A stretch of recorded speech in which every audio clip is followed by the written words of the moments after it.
Անճարելի բանն Աստված Աստծո որդին, ով հոր էության նկարագիրն է եւ փառքի լույսը,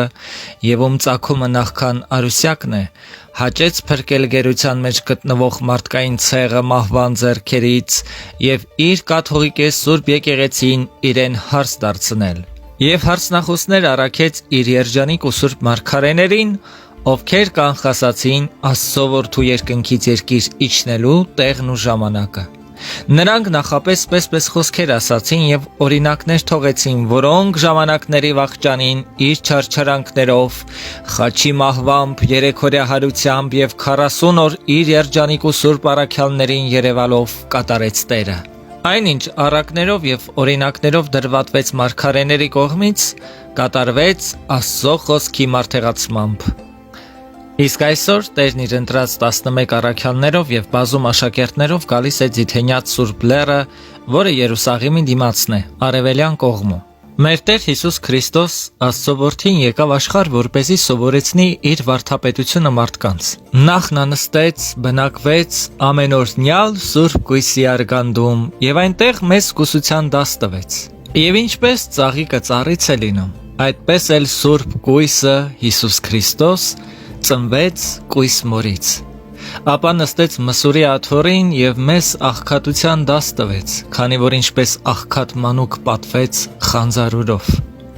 Այնուհետև նստեց աշխարհի աթոռին եւ ճշմարիտ հավատ, բարի գործ եւ սեր սովորեցրեց մարդկանց։ Ապա նստեց խաչի աթոռին եւ իր չարչարանքներով մեզ սովորեցրեց խոնարհություն ու համբերություն։ Իսկ այսօր իր դատաստանի աթոռը փոխադրում է երկինք, քանի որ այսօր համբարձվեց Աստծո որդու տնօրինության բոլոր տոները, որոնք կարգվեցին երկրի վրա եւ որոնք կատարում է եկեղեցին, սքանչելի են ու փառավոր։ Դրանք մեր փրկության համար են եւ հայտնում են Աստծո երախտիկներն ու մեծագործ սքանչելիքները, որոնք ծածկված էին Աստծո իմաստության խորքերում։ Իսկ այսօրվա տոնախմբությունը համբարձման տոնը բոլոր տոների եւ տնօրինական խորհուրդների ամբողջացումն է, որոնք ծնունդից սկսվելով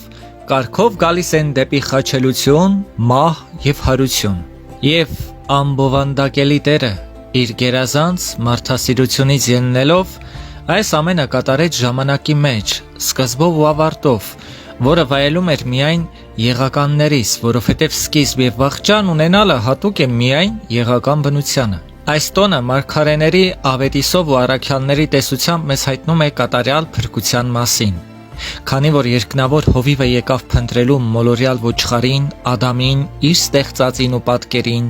դրախտի եւ երկնավոր առագաստի ժառանգորդին եւ գտնելով նրան կորստյան վիհում, դրեց իր ուսերի վրա ուր եւ խաչներ եւ հանելով վեր տարավ երկնային կայան։ Եվ այս օրը հրաշալի է ու պատվարժան, որովհետև մեր բնությունը միավորվելով Աստծո խոսքին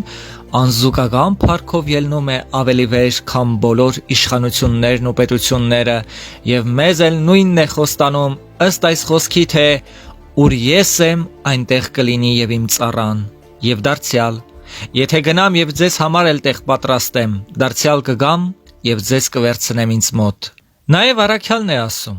Նրա հետ հարություն տվեց մեզ եւ նրա հետ նստեցրեց երկնքում Քրիստոս Հիսուսով։ Եվ որտեղ գլուխն է, այնտեղ էլ պիտի հավաքվեն անդամները, եւ ուր փեսան է, այնտեղ էլ պիտի հրավիրվի հարսը, Սուրբ եկեղեցին։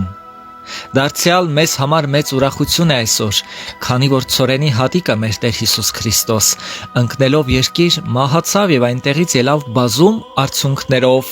եւ անապական ողկույզը խաչի վրա ճմլվելով հավաքվեց երկնային հնձանում, որը վարագույրի ներքին կողմում է, մեզ հույսով հաստատելու եւ մեր սրտերի ուրախության համար։ Մեզ համար պայծառ ու հրաշալի է նաև այսօրվա պատիվը, քանի որ Տերը մեր անպատիվ բնությունը իր հետ հարություն տալով տարավ դեպի անզուգական փառքը, իր հետ նստեցնելով երկնքում ամեն իշխանության, պետության, զորության եւ տերության վրա։ Ինչպես Սողոմոնն է ասում. Արեգակը ծագում, արեգակը մայր է մտնում եւ վերադառնում է իր տեղը, որտեղից ծագել է։ Այդպես էլ մեր Տերը իմանալի արեգակը ելավ հործոցից եւ մտավ Սուրբ Կույսի արգանդը, ապա շրջելով երկրի վրա մահվամբ մտավ գերեզման, այնուհետև ելավ գերեզմանից եւ մեր բնությամբ գնաց իր տեղը հորաչ կողմը։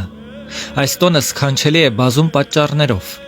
Նախ այս տոնը նրան հայտնապես որպես Աստված է ցույց տալիս։ Երկրորդ, մինչ այս պահը տրտում էին առաքյալները, թեպետ ամեն տեսակի սքանչելիքների ականատես եղան, իսկ այսօր ուրախացած Երուսաղեմ վերադարձան։ Երրորդ, մինչ այս պահը եկեղեցին չուներ կատարյալ իշխանություն, սակայն Տերն իր համբարձմամբ առաքյալներին կաթողիկոսներ դարձրեց եւ մեզ անզուգական անուն պարգևեց։ Չորրորդ, մինչ այսօր Տերն առաքյալներին ասում էր, որ միայն հրաների մեջ քարոզեն, իսկ այսօր հրամայեց աշակերտ դարձնել բոլոր հեթանոսներին, որով եւ մենք արժանացանք աստվածային շնորհին։ Հինգերորդ, մինչև այս պահը մեզ չէր տրվել օրենք մաքրվելու համար սկզբնական մեղքերից, իսկ այսօր առաքյալներին հրաման տրվեց մկրտել Հոր եւ Որդու եւ Սուրբ Հոգու անունով, որով փրկվում ենք բոլոր ախտեղի մեղքերից։ Վեցերորդ, Ադամից հետո մինչև այսօրը մարդու բնությունն անեծքի տակ էր ըստ հետևյալ խոսքի. անիծյալ լինի երկիրը քո արածի պատճառով։ Իսկ այսօր նույն Աստվածը բարձրացնելով իր ձեռքերը օրհնեց նրանց եւ անեծքը օրհնությամբ փոխեց։ 7-րդ, երկնայինների դասերը թերի էին ու պակաս սատանայի անկման պատճառով, իսկ այսօր այդ պակասությունը լրացնելու սկիզբը դրվեց։ Այսօր Տերը գտնելով կորուսյալ մարդկային բնությունը եւ այն իր ուսերի վրա դնելով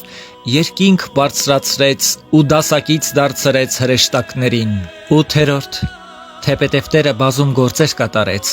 սակայն վերին դասերն անտեղյակ էին նրա տնօրինական խորհուրդներին, իսկ այսօր վերիններին հայտնեց անճար խորհուրդը։ 9-րդ,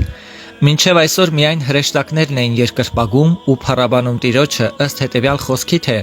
հազարավորներ պաշտում էին նրան եւ բյուրավորներ կային նրա առջև։ Իսկ այսօր մարդկային ցեղը գերազանցել է հրեշտակներին, քանի որ եթե հրեշտակները չէին համարձակվում նայել անգամ նրա աստվածային փառքին,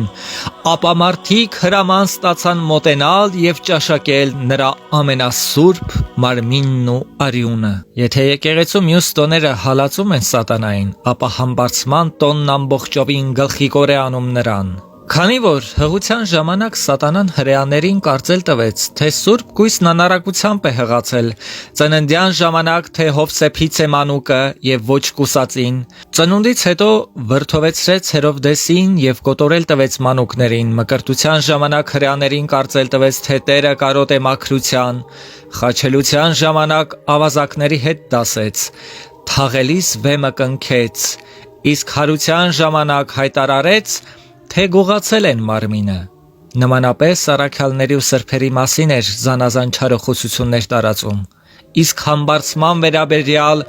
ոչինչ չկարողացավ հնարել եւ ամբողջովին ամոթահար եղավ, քանզի իր աչքով տեսավ հոգիների դժոխքից ազատումը եւ Քրիստոսի համբարձումը։ Եվ վերջում այս ասենք. սա է նրա մարդեղության բոլոր տնօրինությունների ավարտը։ Այդ պատճառով էլ մարգարեն ասում է. տարվա պսակը պիտի օրհնվի քո քաղցրությամբ, որի համար պետք է երկրպագել նրա անճար աստվածությանը։ Փառք մեր Տիրոջ հրաշափառ համբարձմանը։ Տերը համբարձվեց առ Հայր եւ նստեց նրա աջ կողմում։ Փառք գովյալ երկրպագելի ամենօրհնյալ Սուրբ երրորդությանը։ Փառք մեր Տեր Աստծուն, սիրելիներ, շնորհավորում ենք բոլորիդ այս հիանալի հրաշափառ տոնի կապակցությամբ։ Թող Տերը օրհնի ամենքիդ, Տիրոջ օրհնությունը ձեր ընտանիքներում լինի։ Սիրելիներ, մենք բոլորս Տիրոջ եկեղեցու զավակները պարտավոր ենք սիրով, հարգանքով եւ ամենակարևորը հասկանալով, որովհետև եթե չհասկանանք, չենք կարող սիրել, չենք կարող հարգել։ Պիտի ամեն տոնի իմաստը հասկանանք։ Պիտի հասկանանք ինչու եկեղեցում կարգվեց այդ տոնը, Եվ այսօր ահա դուք իմացաք, թե ինչու կարգվեց։ Դուք իմացաք խորհուրդը, թեպետև քիչ բան պատմեցինք, բայց սա էլ բավական է, որպեսզի դուք հասկանաք, թե ինչ կարևորություն ունի Տիրոջ համբարձումը։ Ինչպես ասվում է, քչի մեջ հավատարիմ մնացողին շատի վրա կկարգի Աստված։ Այսօր այս քչով բավարարվելով մտապահենք եւ հավատարիմ մնանք մեր եկեղեցուն։ Մասնակցենք Սուրբ Եկեղեցու բոլոր տոներին եւ ուրախությամբ ու խնդությամբ ընդունենք եկեղեցու քարոզը, քանզի եկեղեցու քարոզը մեր փրկության համար է։ Աստված օրհնելով օրհնի ամենքիդ, Փառք Հորը Որդուն եւ Սուրբ Հոգուն, այժմ եւ միշտ եւ հավիտյանս, հավիտենից, ամեն, Փառք Սուրբ Երրորդությանը։